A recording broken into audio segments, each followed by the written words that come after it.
Praise the lord.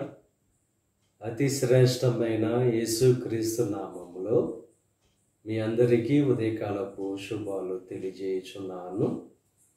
ఈరోజు దేవుడు మనకు అనుగ్రహిస్తున్న అతి శ్రేష్టమైన వాగ్దానము ద్వితీయోపదేశకాండము 7వ అధ్యాయము 13వ వచనాన్ని చదువుకుందాము. ఆయన నిన్ను ప్రేమించి ఆశీర్వదించి అభివృద్ధి చేసి నీకిచ్చెదనని నీ పితరులతో ప్రమాణము చేసిన దేశములో నీ గర్భఫలమును, నీ భూఫలమైన నీ సస్యమును, నీ ద్రాక్షరసమును, నీ నూనెను, నీ పశువుల మందలను, నీ గొర్రెల మందలను, మేకల మందలను దీవించును. ఈరోజు దేవుడు అతి శ్రేష్టమైన వాగ్దానం మనకు అనుగ్రహిస్తున్నారు. ఆయన ప్రేమిస్తానంటున్నాడు.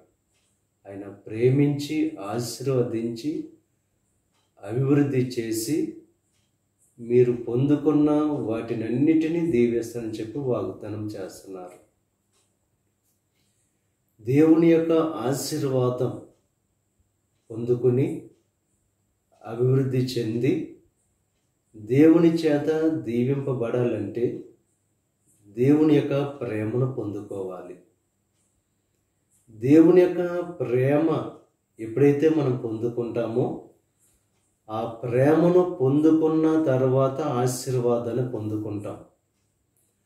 దేవుని యొక్క ఆశీర్వాదాన్ని పొందుకున్న తర్వాత అభివృద్ధి చెందుతాం.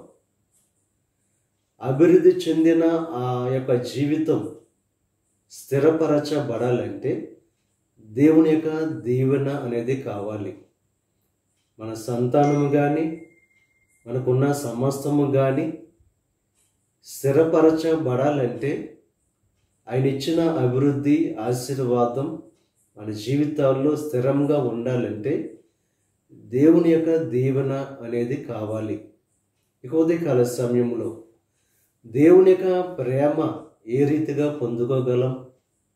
ఆయనకి ఇష్టమైన కార్యాలు చేసి ఆయన ఆజ్ఞలను అనుసరించి జీవిస్తూ ఆయన మాటను శ్రద్ధగా విని దానిని అనుసరించి ఎప్పుడైతే జీవిస్తామో దేవుని యొక్క ప్రేమను పొందుకుంటాం. దేవుని యొక్క ప్రేమను పొందుకున్న వెంటనే దేవుని యొక్క ఆశీర్వాదాన్ని పొందుకుంటాం. దేవుని యొక్క ఆశీర్వాదాన్ని పొందుకున్న వెంటనే అభివృద్ధి చెందుతాం. ఆ అభివృద్ధి చెందిన ఆ జీవితం, ఆ యొక్క అభివృద్ధి స్థిరపరచబడాలంటే దీవెన కావాలి. దేవుడు అంటున్నాడు, ఇవన్నీ చేసిన తర్వాత మిమ్మల్ని దీవిస్తానని చెప్పి.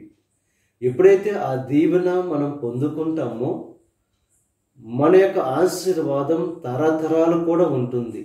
కనుక ఈ లోకంలో ఉన్న వాటిని సంపాదించుకోవడానికి ప్రయాసపడేవారుగా కాకుండా ఈ లోకంలో ఉన్న సమస్తాన్ని పొందుకోవడానికి అనుగ్రహించే దేవుని వైపు ఎప్పుడైతే మనం చూస్తామో దేవుని యొక్క ప్రేమను పొందుకుంటాం.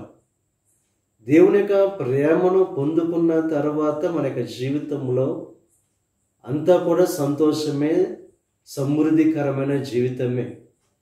కనుక దేవుని యొక్క ప్రేమను పొందుకోవడానికి ప్రయత్నం చేయాలి. ఈ లోక ఆశీర్వాదాల కంటే దేవుని యొక్క ఆశీర్వాదం శ్రేష్టమైంది. కనుక ఆ ఆశీర్వాదం పొందుకుని అభివృద్ధి చెంది దేవుని యొక్క దీవెనలు పొందుకోవాలంటే దేవుని యొక్క ప్రేమ అనేది మనం పొందుకోవాలి. కనుక ఆ ప్రేమను పొందుకోవడానికి ప్రయత్నం చేసి తద్వారా ఆశీర్వాదాన్ని, అభివృద్ధిని, దీవెన పొందుకొని తరతరాలు కూడా ఆ అభివృద్ధితో, ఆ సంతోషంతో జీవించడానికి కారకులు కావాల్సిందిగా ప్రభు పేరట మిమ్మల్ని కోరుచున్నాను. దేవుడు మిమ్మల్ని దీవించి ఆశీర్వదించి మీ జీవితాల్లో శ్రేష్టమైన ఆశీర్వాదాలతో దేవుడు నింపి నడిపించును గాక. ఆమేన్. ప్రార్థన చేసుకుందాం.